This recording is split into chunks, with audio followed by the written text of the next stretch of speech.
And we will get into the review of round 23. And as you guys know, we always go through the votes of every single game. And at the end of the year, probably in the week of the bye for the finals, we'll be doing a live countdown of every single vote so far. And the winner will be getting the Writers' Medal, of course. Now, I know that's a big deal. And also, we'll be taking home, not Charlie, because who gives a fuck about the Brownlow. It's all about the Ryder Medal. Who's taking home Ryder? So, fucking, I'm just jacking off myself at this point. But anyway, of course, at the start of round 23, we had 1v2. Collingwood v Brisbane at Marvel Stadium, and I think it's really funny that Collingwood are sitting there whinging about playing at Marvel Stadium when you play 15 of your games in the season in Melbourne. So get over yourself, Eddie, you wanker. But anyway, the Lions went to Marvel Stadium, have a pretty good record over there, and in a shootout, there was 34 goals kicked. They won, and good on Brisbane for winning that game. They are probably in the best form out of the top 4 teams at the moment, and I think they're going to be pretty hard to beat because at this stage, I know they have choked a few times having finals at the Gabba. But I think this could be a bit different this year. We will see as the next couple of weeks roll on. They've got St Kilda next week, which will be a big game for them. But with the votes, we got 3 votes, Lachie Neale, 2 votes, Charlie Cameron, and the 1 vote, Scott Pendlebury.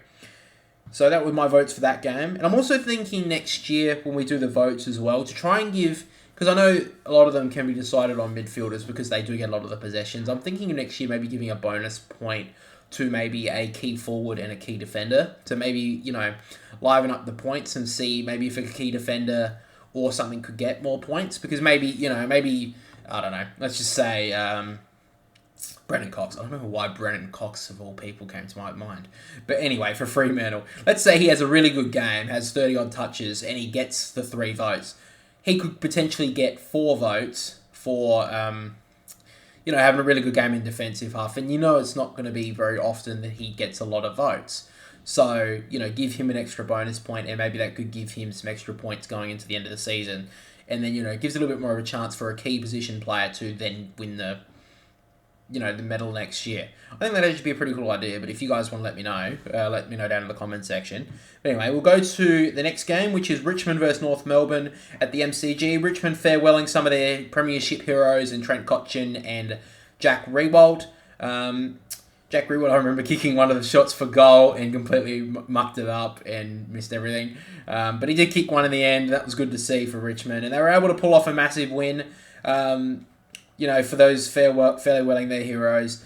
I will say as well that recently the news came out that Jack Ziebell got coward punched at a bar or something after that game, and he was also being farewelled with retirement, and that's just fucking cowardly and bullshit. Fuck whoever punched him. And I don't know why you would anyway. It's not like Jack Ziebell did much. I don't think he did anything in that game. It was like untoward or anything, and it sounds like it was an unprovoked attack, so fuck that person to the moon, you dog. But anyway, hopefully he's all good. I think the latest update is he's going through... he could have to do some facial surgery, so I hope everything goes well with him. But in the meantime, we'll get to the votes now. The 3 votes went to Shea Bolton, 2 votes to Dustin Martin, and the 1 vote to Nick Larkey. And I'm going to say it, Nick Larkey, I think, is one of the best key forwards in the comp, and it's so unfortunate that he's playing for such a ravel of a team in North Melbourne, who are now bottom of the ladder, and are not even against a team like West Coast, who are one of the worst teams we've seen in 15 plus years, basically since Fitzroy or whatever. Embarrassing for North Melbourne, honestly. To not even have a worse season as West Coast, to be below them on the ladder is freaking deplorable. But Nick Larkey is one of the shining lights, and he wins the best and fairest for them by a country mile. After that, though, we get to a near upset, which was the Gold Coast versus Carlton in the Gold Coast at Heritage Bank Stadium. They were pretty close to losing this one, Carlton. The Gold Coast Suns had a blistering start, and but they got pegged back throughout the rest of the afternoon. And in the end, Carlton got away with a big win here, secure their spot in the 8, which was basically already secured anyway. Unfortunately, won't have a chance to push late for that top 4 because Melbourne win today. But Carlton go into the finals now in red-hot form, and with the game against the Giants next week, which will be a decider probably, which could be a decider for the Giants if they make the 8. Massive game for them next week. But I did say at the start of the season that Carlton would make the 8. I didn't think they'd make it like this, but You got to give credit to Michael Voss and his team. They've done very well.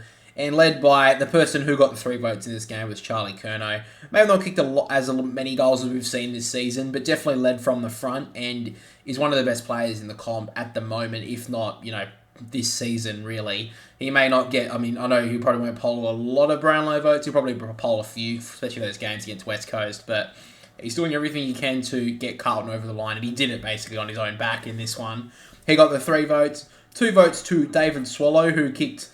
was it 3 or 4 goals, I think it was, from half forward. So he's definitely, kept his career going, being able to move half to half forward and then give these younger midfielders an opportunity, which is really good to see. And the 1 vote went to George Hewitt. After that, we get to the Giants versus the Bombers, and what a fucking raffle the Bombers have turned into. We thought St Kilda were going to go into free fall, but the Bombers have done everything they could to go straight down to the earth and plummet right down the ladder. 126-point loss to the Bombers, and the Giants have recorded their biggest ever win in club history, which is great to see. And they have their spot in the 8 at the moment. They'll have to see if the Bulldogs... They have their opportunity in their own hands, but if the Bulldogs can somehow beat Geelong next week down in Geelong, that Sunday game is massive. So we'll see how that goes. For the theatre, we'd love to see the Bulldogs win next week and then give the Giants every chance. But I think at this stage that the Giants deserve to make finals way more than the Bulldogs. But we'll talk more about this game. This was, from the outset, a Giants win. The Bombers didn't show up. You can see a lot of replays in this game that they just weren't chasing hard enough. They kind of thought that their season was over, which is kind of strange because if they win this game, the Bombers... They are right in the box seat to make the 8 because it means the Bulldogs have some fighting. I think that actually they wouldn't be in the 8. The Bulldogs would still be, I believe, on percentage. But it would give the Bombers every single chance next week to, maybe cause an upset against Collingwood, who won in the best of form, and potentially give themselves a finals berth, which, they did everything they could to avoid that this season, which I did love a meme that I saw that said... You can't lose the finals. You can't lose a final if you don't make it. And I think that's pretty funny considering they only kicked 5 goals in this game and Kyle Langford kicked 2 of them, who has definitely been a shining light this year. And if it wasn't for Zach Merritt's really good form this year, he'd be winning the best and fairest at Essendon, in my opinion. And I think he should be second because I think he's been brilliant, Kyle Langford. But nonetheless, the hero of this game was Jesse Hogan. He kicked 9 goals. Career high for him, and...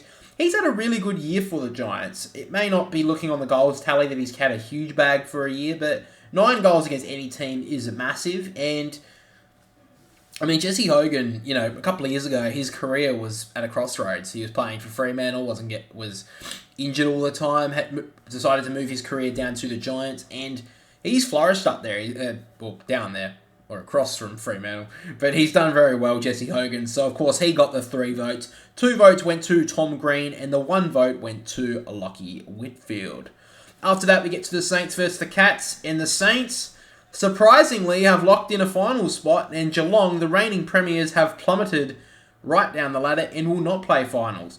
This quite surprised me. I thought the St Kilda were going to plummet right out of the 8, but...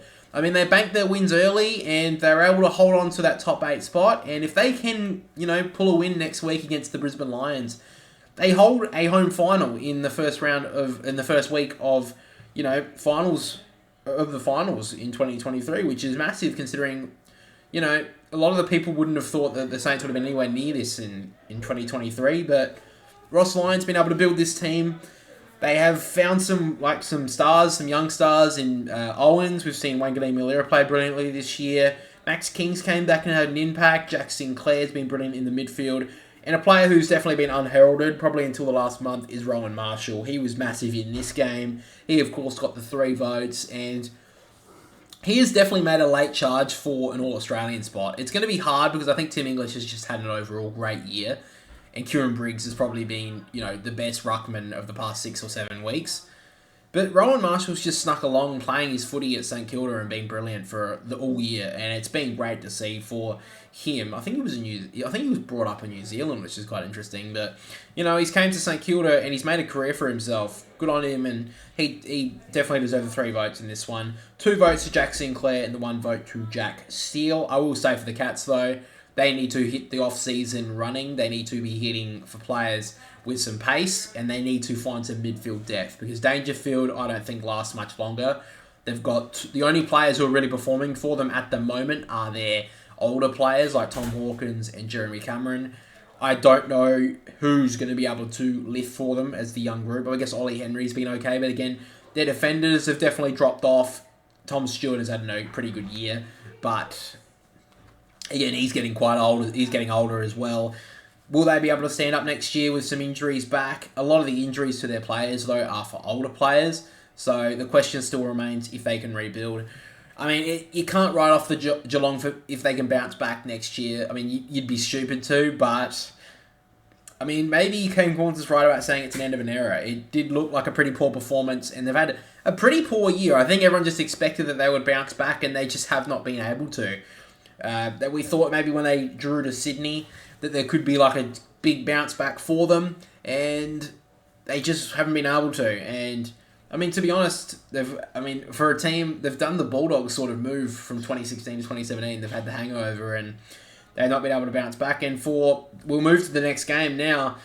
The team who everyone thought was going to plummet right down the ladder, who really did until about 6 weeks ago, have bounced into the finals and have done better off a massive loss in a grand final to hit it, which are the Sydney Swans. Now, look, for 3 quarters, Sydney had a massive lead, and they were playing a much better brand of footy, and the Crows didn't look like they showed up, which was really disappointing, because I was thinking this game was going to be a pretty big game, and, until 3-quarter time, I thought, wow, this is pretty poor from the Crows. The Swans are doing really well, and they're just going to be able to hope we'll be able to win this game.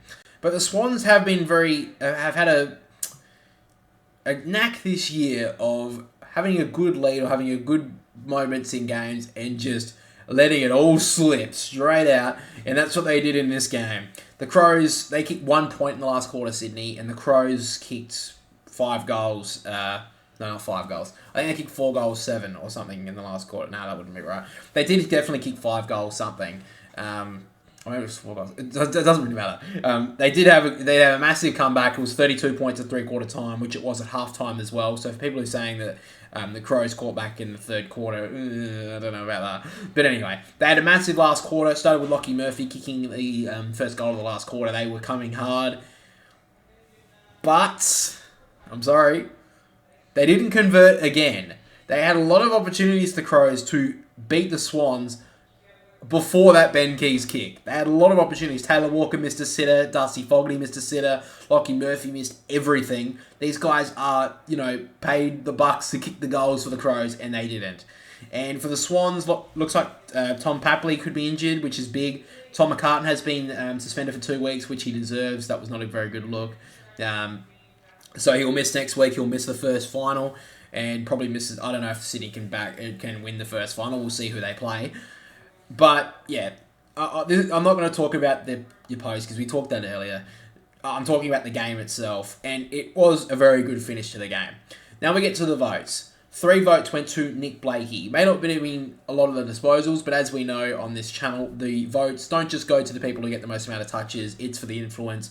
It's for the big moments. And Nick Blakey in that last quarter, I think, was probably the big difference in the Crows not winning this game. I know the post, okay, but Nick Blakey was massive coming off halfback, had some big moments in that last quarter, and I don't think he'll make an All-Australian spot. He may get into the 40, but he has been very good off that half-back line this year, and also has had to play tall a lot this year as well. So I gave huge props to Nick Blakey, and he got my 3 votes.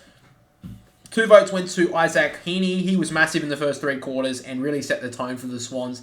Had a really tough start to the year, probably playing injured in my opinion, and definitely didn't hit the heights of last season, but in the past 6 weeks in this winning form for the Swans, he's definitely bounced back, and he was massive with the 2 votes. And the 1 vote, I was very torn here. It was between Rory Laird and Errol Goulden, and the reason why I have gone with Errol Goulden is because I support the Swans. No, it's not. The reason why I picked Errol Goulden is because I think Rory Laird was very good in the last quarter, but I feel like Errol Goulden overall had a pretty good game, which is why I gave it to Errol Goulden. Now, people have a go at me for that. I understand. I try to be as unbiased as possible in these things. and I think I'm pretty good at it. Hopefully people will understand that. And I think there's been a lot of times this year where I haven't given Swans votes, especially in those losing slumps. But we'll move on to the upset of the season, and I know it's the Bulldogs, so they're not exactly the most touted team in the comp. But to lose to the West Coast Eagles of all teams, you should be embarrassed, Western Bulldogs and Luke Beveridge. I can't believe that... I'm going to be honest, I don't think he should survive his job this year after that performance. They were terrible against the Eagles. There were times in that last quarter when, I don't know, everyone would have thought they're just going to lose this game, the Eagles. They did it against they did it against Essendon, and they did it against, Jesus. There's another team they did it against. I can't remember. And they also just beat North Melbourne after they nearly lost it. But the Bulldogs just didn't show up. Marcus Bontempelli did all he could to try and get him over the line, but he couldn't. And to West Coast credit, they were very good. And it shows that maybe there's something they could grab out of this season and not finish bottom, which I don't know. I think it's pretty... I will say, I know people may have a go at Adam Simpson for, saying what he said at the end of the game. If you don't know what he said, he basically said, I tried to tank the last quarter, but I couldn't. Unfortunately, our boys got over the line. I thought that was fucking hilarious. I've got to give him credit for that. To be honest, I thought maybe he was going to try and tank it. I thought he was. But the Bulldogs couldn't win the game. They were that bad. I thought it was pretty funny. I don't know if he survives. I don't think he should survive. I think they've had a terrible year, the West Coast Eagles, and I think they need to change. But, to give him a little bit of credit, they were able to pull off a big win here, the West Coast Eagles, get themselves off the bottom of the ladder, which is amazing for them. And the Bulldogs, I don't think Luke Beveridge should survive this, to be honest. He has... I don't want to quote Kane Corns too much, but they have the list to win a premiership and honestly bring a dynasty to the club, and he's just wasting it. They have one of the best midfield lists in the comp. They've got one of the best, they've got the two best, I think one of the best combinations of forwards for the next 5-10 years in Norton and Ugle Hagen. I don't know why they picked up Rory Lowe. I think that was a waste. They've got one of the best ruckmen in the comp, and if they can pick up a defender in the next few years, I think they could definitely push for a spot. But I don't think they can with Luke Beveridge. They just don't have... Ever since 2016, it just doesn't look like he has the method to get them there. I know in 2021, he got them to a grand final, but ever since then, they've been right down, and I don't know if... I think he will survive this, because it's one loss, and people can just say, oh, it's only one loss, it's only one performance, everyone has it. But I'm going to be honest, I don't know if he should.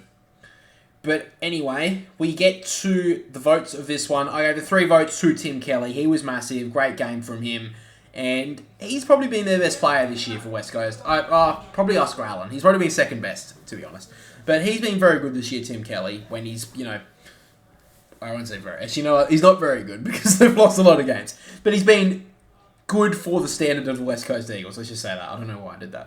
But anyway, Bontempelli got the 2 votes. He did everything he could to drag them over the line. He just couldn't in the end. And it's pretty unfortunate because, let's be honest, if they win this game, I'll probably give him the 3 votes. But I think that Tim Kelly in that last quarter had some moments that just got his team over the line, which is why I gave him the 3. And the 1 vote, surprisingly, to a player who I thought maybe was at the end of his career. Jamie Cripps got another 5 goals, and he's done that a few times this year. So you've got to give him credit for that. As a small forward, especially in a team like the West Coast Eagles, he's actually had some good moments this year, which is really good to see. So I gave him the 1 vote. After that, we get to Melbourne versus Hawthorn, and Hawthorn did everything they could to nearly stop this game against Melbourne. They were able to... Finn McGuinness in the first 3 quarters was able to hold Clinton Oliver to 10 touches. I think that's really good to see of a tagger, and I've seen a couple of clubs trying to impose a tagger in the past few weeks. In Saturday night, Callum Mills was able to tag Jordan Dawson pretty well out of that game. We've seen a few others. I think Willem Drew's done it a few times this year. So it was really good to see from Hawthorn do that against Clayton Oliver. But Melbourne, late in the last quarter, were just able to pull away. They kicked, I think, 4 of the past 5 goals and just were able to keep Hawthorn at bay. I think Hawthorn lost Jai Newcomb just before the match. So that was really a tough loss for them in the clearances. The guy who came in, the debutant, Hurstwaite, I believe, had a pretty good game, kicked a couple of goals. But who I want to give special credit to is someone who... A bit controversial for Melbourne fans, I guess, because he's been kind of in that team for a while now, kind of in the 26. But he's kind of shone since the loss of Bailey Fritsch, and that's Jake Melksham. Massive game from him. If he kicked straight, he could have kicked an absolute bag. I mean, he kicked 3 goals for Jake Melksham. And I think he kicked 4 behinds before he kicked the goal. So I guess he kind of straightened up in the end. But nonetheless, I think he was massive in this game, which is why I gave him the 3 votes. And he's arguably been their best forward in the past 6 weeks, Jake Melksham, which is kind of surprising to see. It was really good to see as well that Melbourne didn't rely on Clayton Oliver or Christian Petrarca to win this game. Jack Viney was brilliant as well and was unlucky to miss the votes here, in my opinion. But, yeah, Jake Melksham was massive for Melbourne and, yeah, I think got him over the line in a lot of states in this one. 2 votes in the end went to James Worpel. God, how the hell did I forget that? And the 1 vote went to Kyle Amon, who has been very good in the past few weeks for Hawthorn. And finally, we get to the final game of the round, which was Fremantle versus Port Adelaide. And Fremantle just stuck around for most of this one. Port Adelaide were able to win this game. Held off Freo by 16 points. And keep their top 2 hopes alive. If St Kilda are somehow able to pull a big victory at the end of this against Brisbane, Port Adelaide, if they beat Richmond on Sunday next week, will be able to jump into second spot and get a home final, which would be massive for Port Adelaide. But obviously their opportunity isn't in their hands. But I think Port fans would love that home final in the first part of the season. Nonetheless, Zach Butters led from the front for Port Adelaide was massive, and I don't think he'll win the Brownlow this year. And the only reason why I say that is there was about a 5-week period where he's not going to get any votes for Port. A lot of them are with the losses in a row that they had. But, yeah, I think Butters is going to struggle in about a 5-week period, so that's why he probably won't win the Brownlow. But he's been massive for Port this year, and he'll definitely be All-Australian midfield. He's been really good, and Port Adelaide got a 10-year midfield there, right, with him, Jason Horne-Francis, Rosie, just building that midfield brilliantly. Of course, Zach Butters got the 3 votes. The 2 votes went to Luke Ryan, who will be the halfback, All-Australian this year. He's been really good. And the 1 vote I gave to Andrew Brayshaw. But yeah, guys, that is the review of round 23. With 1 round to go, it's going to be massive.